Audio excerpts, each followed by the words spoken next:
Ça fait mal quand même. Et puis je commençais à... Je le revis. Hein. Je commençais à frissonner, je sentais une chaleur, un inconfort. Je me suis dit, mais... Ça me gêne. Beaucoup plus qu'une émotion, beaucoup plus qu'une sensation, mais pas une hallucination.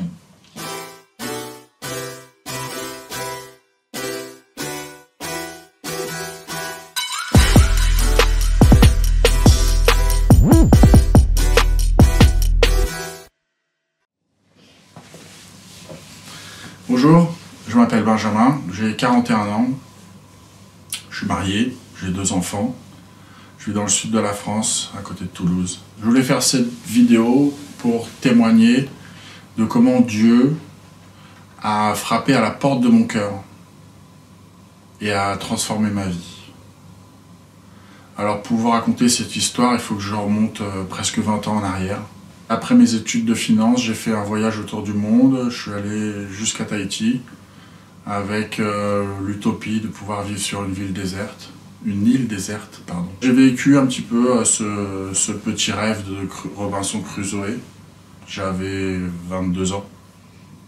Et je suis revenu à Paris avec l'objectif de travailler dans la musique.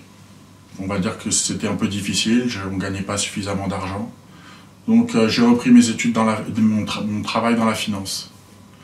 J'ai commencé à travailler dans un cabinet d'expertise comptable et puis je suis tombé en dépression. Au bout de 3 mois, et j'ai été honnête avec mon patron. Je lui ai dit je me sens pas capable, je suis pas à la hauteur. Et quand on est dépressif, eh ben, on se laisse perturber comme ça par son esprit. Et petit à petit, on perd toute estime, on perd tout repère, on se désocialise. Et mon problème, en réalité, c'est que cette dépression, elle est devenue saisonnière, elle est devenue tous les ans. Ce que les médecins et les psys me disaient dépression, en réalité, j'ai découvert que bien plus tard, ça s'appelle le trouble bipolaire. Et j'ai été diagnostiqué bipolaire en 2010, donc 7 ans plus tard.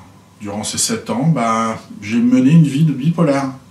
C'est-à-dire que je travaillais dans la finance, on va dire le jour, donc je gagnais de l'argent, j'ai bossé dans des sociétés de finance, dans des banques, dans des assurances. Ça se passait bien. Et j'ai aussi monté une boîte de production avec mes amis, dans lequel on faisait des choses qui m'intéressaient plus, qui étaient plus en accord avec mes goûts. Donc du studio d'enregistrement, des tournées, de l'événementiel. Voilà, donc la finance n'était pas en accord avec mes valeurs, elle n'a jamais été, mais m'apportait une sécurité financière et puis un statut, on va dire, que je n'avais pas forcément dans le monde du spectacle, dans la musique, qui ne m'apportait quasiment rien en termes de revenus, mais beaucoup de plaisir, beaucoup de rencontres avec des artistes, avec des gens connus. Cette vie double, elle n'a pas duré longtemps. Au bout de quelques années, j'ai fait un burn-out au travail, arrêt maladie, et qui s'en est suivi justement d'une grosse dépression. Et de l'autre côté, dans l'aspect, on va dire, plus festif, de ma vie avec des artistes, de ma vie la nuit. Je sortais beaucoup, je me droguais, je fumais beaucoup, je buvais de temps en temps, mais quand je buvais trop. Et puis les rencontres avec les filles n'étaient pas stables, n'étaient pas solides, ne me procuraient pas d'épanouissement. J'ai pas eu de relation durable. Parce qu'à l'époque, j'étais vraiment instable, on va dire. Donc je vivais des moments très hauts, dans le sens où j'avais des crises d'euphorie aussi, qui m'amenaient à faire des trucs extrêmes, des trucs dangereux. Je faisais des voyages sur des volcans en activité, près des éruptions. Je faisais de la de la plongée profonde, de nuit, dans des épaves, avec des requins, pas tout ensemble, hein, mais voilà, la musique c'était pareil, il fallait que la musique elle soit à 120 décibels, il fallait que ça soit toute la nuit, il fallait qu'il y ait un système de son énorme. Donc toujours plus, on en veut toujours plus. Et au final, la santé qui prend un coup et insatisfaction. Vraiment un sentiment d'insatisfaction, une quête de bonheur incessante, mais sans jamais le trouver. Bon, et puis il y a eu un moment décisif dans ma vie, un moment malheureux, qui a été en 2010, j'ai eu un accident de la route. J'aurais pu mourir dans une voiture, complètement écrasée contre un platane, mais je suis sorti indemne. Ce moment a été un moment charnière dans ma vie parce que je me suis dit, je ne veux plus vivre comme ça. La prochaine fois, je pourrais mourir. La vie que je mène m'amène dans l'impasse. Donc j'ai décidé de tout quitter. J'ai renoncé à la vie que j'avais sur Paris, à mon boulot, à mes amis, mon appart, enfin tout, pour retourner chez mon père à Bordeaux, qui m'a accueilli les bras ouverts parce qu'il a compris que j'étais malade. Ça a été pour moi une bonne expérience. Je pense que beaucoup de personnes peuvent penser que aller en hôpital psychiatrique, aller en cure de désintoxication, c'est le fond du puits. Mais pour moi, ça a été vraiment le début d'un nouveau chapitre. Donc un événement malheureux qui s'est tourné être une formidable opportunité pour changer de vie. Mais pour ça, il a fallu prendre la décision. Il a fallu dire non. Je suis retourné chez mon père. Ça a été une opportunité formidable pour moi d'être proche de lui et de me réconcilier avec lui. On avait besoin de se retrouver. J'ai rencontré un psychiatre à l'hôpital Charles Perrins qui, pour résumer, m'a expliqué que ma vie était en total déséquilibre, que si je pouvais comparer ma vie à un tabouret, par exemple, qui est stable, il y a 3 pieds qui sont la santé, la famille, avec les amis, avec une compagne, et puis le travail. Et en fait, il me restait que la famille, en fait. Et donc j'étais sur une béquille et je me cassais la gueule. Et donc il fallait que je reconstruise ces 3 aspects, à commencer par la santé. Ce psychiatre m'a posé la question, est-ce que vous acceptez d'aller en hôpital psychiatrique? Donc j'y suis allé. J'ai passé 3 semaines. L'objectif était de trouver un traitement adéquat et non pas de continuer à prendre des antidépresseurs quand ça n'allait pas, qui ont fait qu'aggraver les choses. Et donc, je suis sorti de là avec un traitement en poche. Et à partir de ce jour-là, je n'ai plus de crise de dépression, ni de crise d'euphorie. À l'époque, j'aurais vraiment pas pu imaginer tout ce qui allait se passer. J'ai passé 1 an chez mon père, ma santé s'est améliorée. Et puis je reçois un coup de téléphone de mon frère qui est au Brésil et qui me dit profites-en, viens nous rejoindre et viens bosser avec moi dans un bar sur la plage. Alors bon, j'ai failli dire oui. J'ai pas répondu. Et ma belle-mère, qui vivait avec moi, me dit « T'as aimé le ser feliz ». En français, ça veut dire « N'aie pas peur d'être heureux. Accepte. C'est une porte qui s'ouvre à toi. Même si tu te sens incapable, même si tu te sens fragile, c'est une opportunité. Tu as tout renoncé et une opportunité apparaît, vas-y. » Donc elle m'a mis ce coup de pied dans les fesses. Et je suis parti au Brésil comme ça avec mon sac à dos et puis cette phrase dans la tête, n'aie pas peur d'être heureux. Et donc je suis arrivé au Brésil, j'ai recommencé ma vie à zéro, quoi. J'ai commencé effectivement à travailler dans un bar, comme barman. Et puis ça s'est bien passé. Et puis les gens m'ont trouvé agréable, compétent. J'ai continué et je faisais des cocktails, caipirinha, des glaces, enfin plein de choses que j'aurais jamais imaginé et que j'aurais peut-être trouvé, je sais pas, dégradant, un petit job d'été à mon âge. Au final, j'ai trouvé beaucoup de plaisir. Je me suis fait de nouvelles relations. J'ai aussi travaillé dans une menuiserie, j'ai fait des chaises en bois et ça m'a ouvert aussi d'autres opportunités, d'autres personnes qui aujourd'hui font partie de ma famille. Cette histoire de travailler sur la plage comme barman s'est terminée au moment de la fin de la saison et j'ai eu un rendez-vous pour aller bosser dans un hôtel le reste de l'année. Et le matin même où j'allais bosser dans l'hôtel, j'ai eu un problème de plomberie, j'ai dû aller dans le jardin avec une machette, couper 2-3 trucs. En fait, ce que je me suis coupé, c'est le doigt, quoi. Donc je me suis tranché le doigt comme un idiot. Et de la même manière que j'ai eu un accident qui m'a amené à aller au Brésil, j'ai pas pu aller faire ce rendez-vous et travailler dans un hôtel.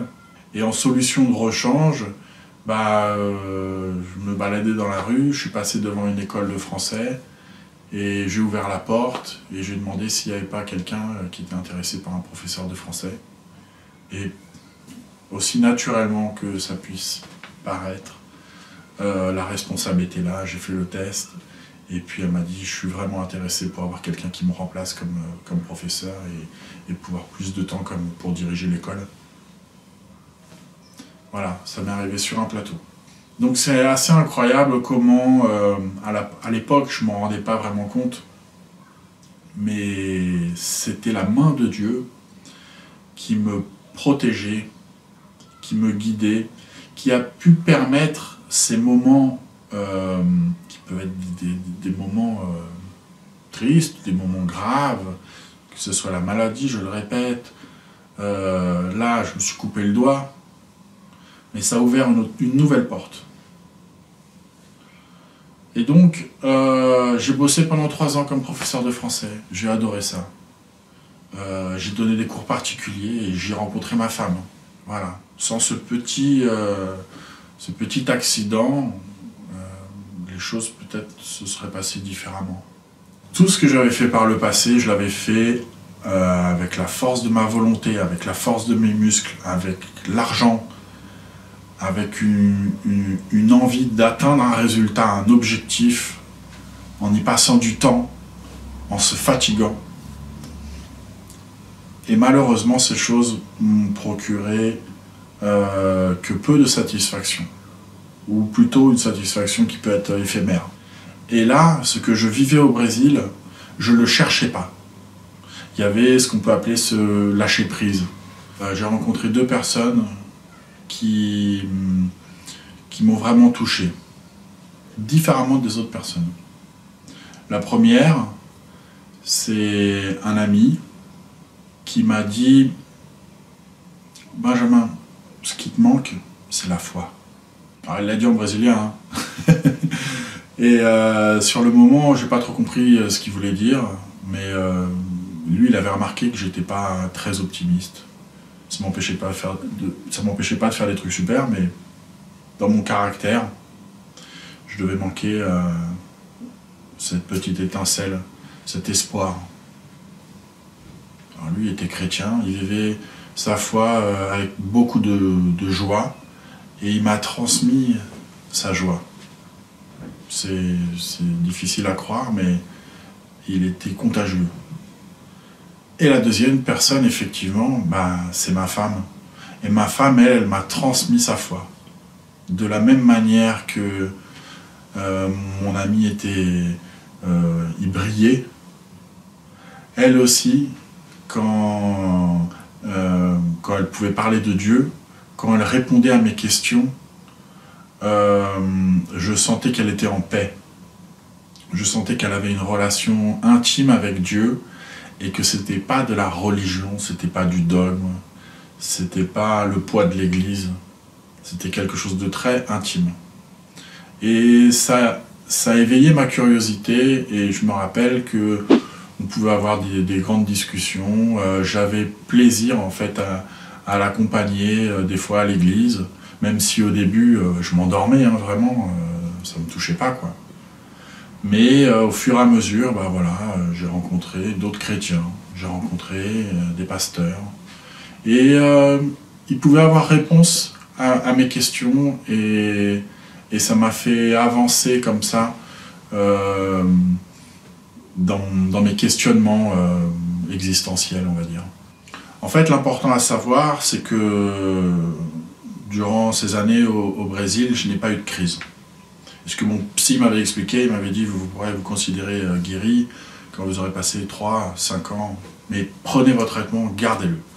Donc j'ai vraiment respecté ce qu'il m'avait dit et je prenais mon traitement. Je continuais à travailler, je travaillais comme photographe pour des mariages, pour les artistes, je faisais des clips, je filmais des concerts, je m'éclatais vraiment. Et puis il s'est avéré que, encore un mauvais moment, ma belle-mère a été diagnostiquée avec la maladie de Charcot.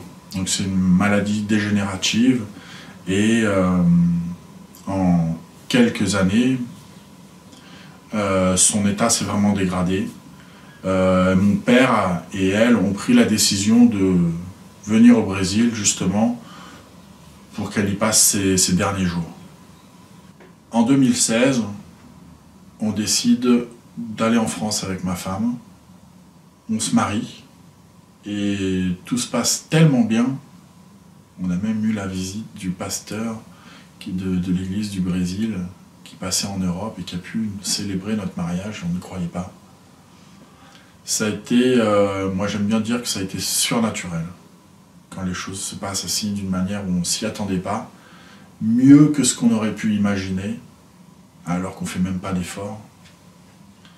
Enfin bon, je passe tous les détails.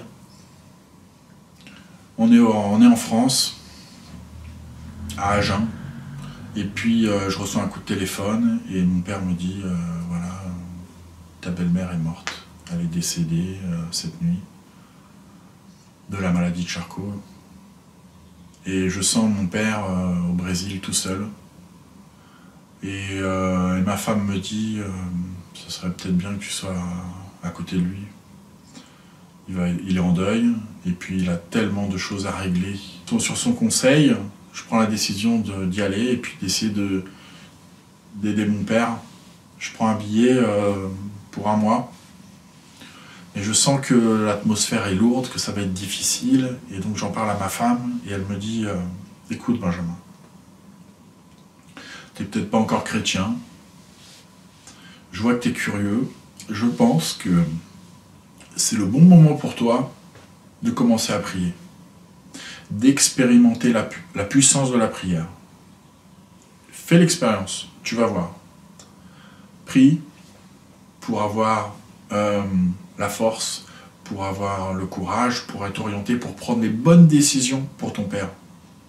En tout cas, fais cette expérience. Et donc, ce décès, encore une fois, une chose qui est mauvaise, on va dire, un mauvais moment dans la vie, a été une opportunité pour moi de tester la prière.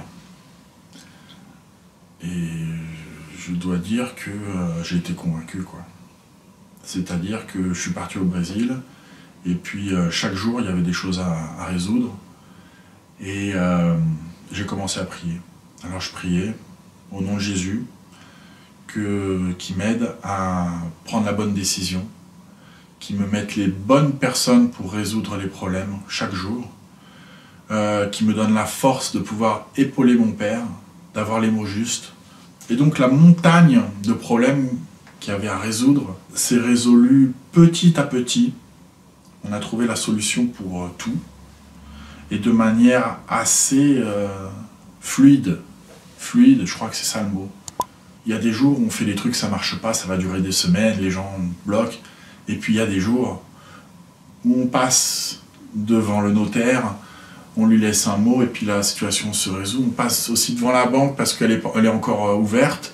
Et puis ça se résout, et puis on prend un truc, on fait la course, et on a même le temps d'aller se prendre un petit jus de fruits et de rentrer à la maison, et en une matinée, on a résolu tous les problèmes qu'on imaginait qu'on prendrait plusieurs jours pour faire. Enfin, cette fluidité, c'est Dieu. C'est Dieu, j'en ai la certitude.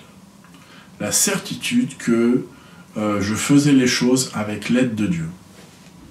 Donc, mes prières étaient exaucées. Et je faisais des petites prières. Si je vous raconte tout ça, en fait, c'est parce qu'il y a eu un moment très fort dans ma vie. C'est le moment où j'ai rencontré Dieu. Durant ce mois où j'étais au Brésil, j'ai eu l'envie d'aller à l'église, d'aller revoir le pasteur que je connaissais. Et puis, mon père a voulu m'accompagner, c'était un dimanche. Et puis, le pasteur était là et il parlait de deuil. Donc c'était vraiment le sujet du moment. Ça a touché mon père, bien sûr. Il parlait aussi de vide spirituelle. Ça aussi, ça m'a touché. Et puis à la fin du culte, il a fait un appel. Il a demandé s'il y avait des personnes qui étaient intéressées, s'il y avait des personnes qui étaient attirées, s'il y avait des personnes qui avaient besoin d'accepter Jésus dans leur vie. S'il y avait des personnes qui voulaient répondre à cet appel. J'étais habitué à entendre ça, mais je ne me suis jamais senti appelé. Sauf que ce jour-là, j'ai ressenti la main de Dieu taper à la porte de mon cœur. Mais vraiment, hein, toc, toc, toc. Je me suis dit, bon, c'est rien, ça va passer. Et puis, toc, toc, toc. Ça fait mal quand même. Et puis je commençais à... Je le revis. Hein. Je commençais à frissonner, je sentais une chaleur, un inconfort. Je me suis dit, mais ça me gêne. Beaucoup plus qu'une émotion, beaucoup plus qu'une sensation, mais pas une hallucination.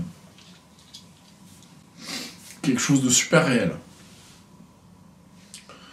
À la troisième fois, je commençais à pleurer, je ne pouvais pas m'arrêter. Je me suis senti minable, misérable, écrasé sous un poids qui était la présence de Dieu. Et mon cœur s'est brisé en 1000 morceaux. J'étais en sanglots. Je n'avais pas d'autre choix que d'avancer et de répondre oui. J'ai dit à mon père, reste là une seconde, je reviens.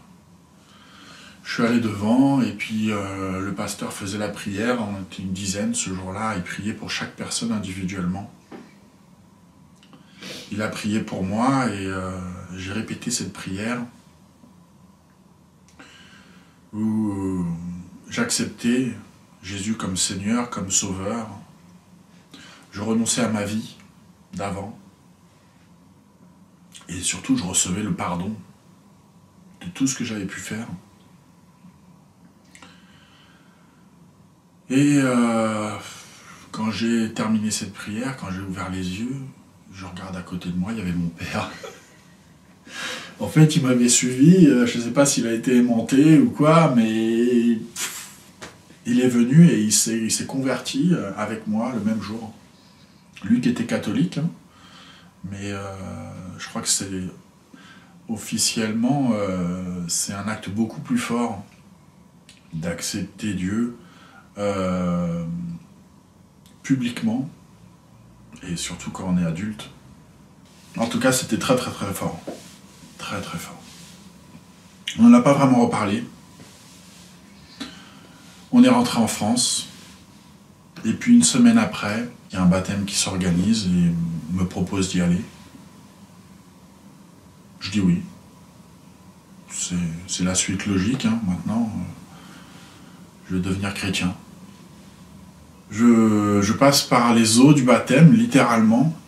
C'est-à-dire que je suis lavé dans cette eau à 10 degrés, parce que c'était dans une rivière dans le Lot, de l'eau glacée, et donc un baptême par immersion. Et à partir de ce moment-là, j'ai compris que Dieu allait travailler en moi. Il allait commencer à me transformer. Donc ce jour du baptême, où officiellement on dit qu'on reçoit le Saint-Esprit, moi je n'ai rien senti du tout, hein. J'avais froid. Pour la petite anecdote, il s'avère qu'avant d'aller au Brésil, ma femme et moi, on essayait d'avoir un enfant, et ça ne marche pas. Ça arrive à plein de couples. Sauf que dans notre cas, notre fille a été conçue le soir du baptême, en fait. C'était vraiment un cadeau, quoi. Un peu un petit clin d'œil de Dieu pour nous dire, voilà, t'as bien fait les choses avec ton père, je sais pas, je te récompense. Je l'ai vécu comme ça, quoi. Et puis, voilà, il y a eu beaucoup de choses un peu extraordinaires qui sont passées par la suite. C'est sûr qu'on s'est dit, il nous faut une maison plus grande. Alors, qu'est-ce qu'on a fait? On a prié. Et puis une semaine après, on trouve une maison plus grande pour le même prix.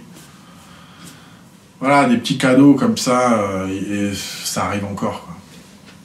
Donc, tout ça pour dire que nos prières étaient exaucées. Quand on est cartésien, quand on réfléchit beaucoup, on a vraiment du mal à comprendre comment Dieu agit. Déjà, on a du mal à comprendre qu'il existe, qu'il peut avoir une relation avec nous. C'est des choses qui sont vraiment difficiles à concevoir. Si tu ressens les choses avec ton cœur, c'est déjà beaucoup. Donc, voilà. On ne peut pas comprendre et on ne peut même pas mesurer la science, l'intelligence de Dieu. Sa hauteur, sa largeur, sa profondeur, comme c'est écrit dans la Bible, c'est pas à notre taille. Il est dit aussi que sa volonté, elle est bonne, parfaite et agréable. Alors, si on accepte d'être dirigé, si on accepte de l'avoir dans notre vie, il va nous amener sur un chemin qui est meilleur pour nous. Bien sûr, il faut avoir confiance. Il faut avoir ce qu'on appelle la foi. La foi, c'est une action. C'est une décision. Il faut laisser faire Dieu. Pour résumer, le moment que j'ai vécu avec Dieu au Brésil, dans cette église, où Dieu a frappé à la porte de mon cœur, c'est écrit dans la Bible. Dans le dernier livre de la Bible, Apocalypse, il est écrit que Jésus est à la porte et il frappe. Et celui qui l'entend, celui qui ouvre la porte de son cœur, il pourra manger avec lui, il pourra souper avec lui, il pourra partager ce moment. Quand j'ai lu ce verset, j'ai compris ce qui s'était passé. C'était les mots justes à une expérience que j'avais du mal à exprimer. Et la Bible est incroyable pour ça. Parce que la Bible, moi, maintenant, je la vois comme un manuel, un mode d'emploi pour vivre. Chaque petite situation que tu vis dans ta vie, des moments de doute, des problèmes, tu peux les retrouver dans la Bible. C'est incroyable, hein. C'est incroyable. Il faut chercher, hein. Il faut la lire, il faut chercher, il faut la méditer, mais la parole qui a été inspirée par Dieu à des hommes qui l'ont écrite, elle peut se révéler à toi. Elle peut prendre un sens unique qui te touche. On dit que la parole de Dieu ne revient pas à lui sans effet. Ça veut dire que elle a une onction, elle a une puissance.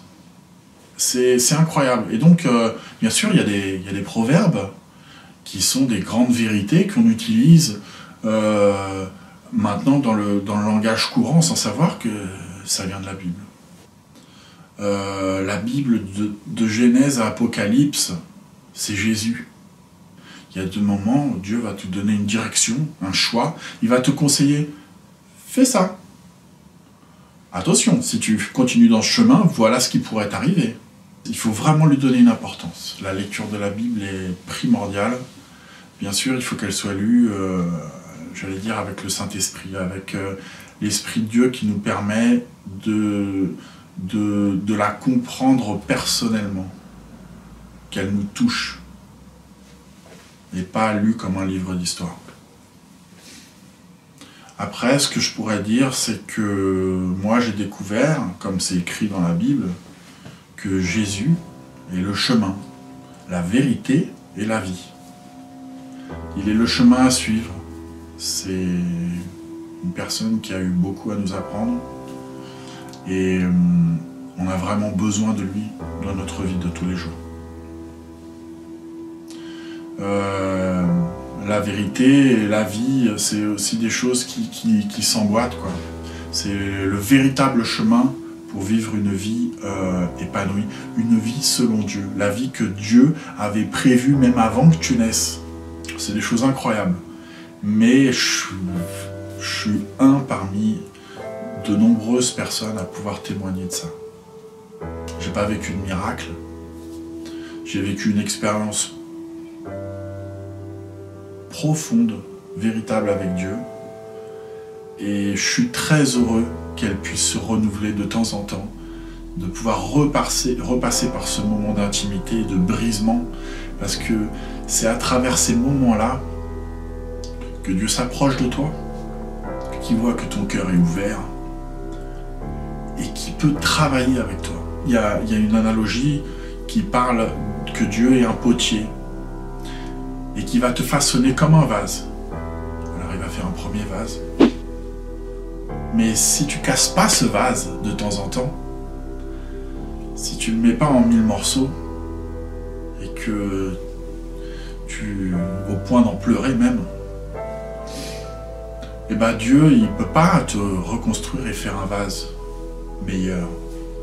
Et donc Dieu a cette capacité de nous transformer, si on le décide, si on le veut, si on se rapproche de lui, si on fait un pas vers lui, par l'intermédiaire justement de la prière. Si j'ai un message à donner vraiment pour finir, que ce soit pour les non-chrétiens, ou les personnes qui ont déjà une religion, ou même les chrétiens, c'est d'expérimenter la prière, comme moi je l'ai fait quand j'en avais besoin. Bien sûr, on ne prie pas quand tout va bien. La plupart du temps, c'est parce qu'on en a vraiment besoin, qu'on peut se sentir au bout du rouleau, qu'on ne se sent pas capable, qu'on a une mauvaise nouvelle, une maladie, un deuil, on perd un boulot, on se fait larguer par sa nana, on se coupe le doigt, on a un accident de la route. Dieu a la capacité de transformer le mal en bien. Goûtez, voyez comment Dieu est fidèle et bon. Expérimentez la prière. Rapprochez-vous de lui. N'oubliez pas que Dieu, c'est notre Père. Il faut lui tendre la main. Dieu est un gentleman. Il tape à la porte. Il n'arrive pas en cassant tout. Il tape à la porte. C'est à toi de l'inviter. C'est à toi de lui dire « Oh, papa, j'ai besoin de toi. » dans les moments les plus difficiles, comme dans les moments les plus anodins. Il sera là. Il nous tend la main. Et il n'y a qu'à nous de lui prendre la main et d'avancer avec lui sur ce chemin. Voilà. Que Dieu vous bénisse. Amen. Amen.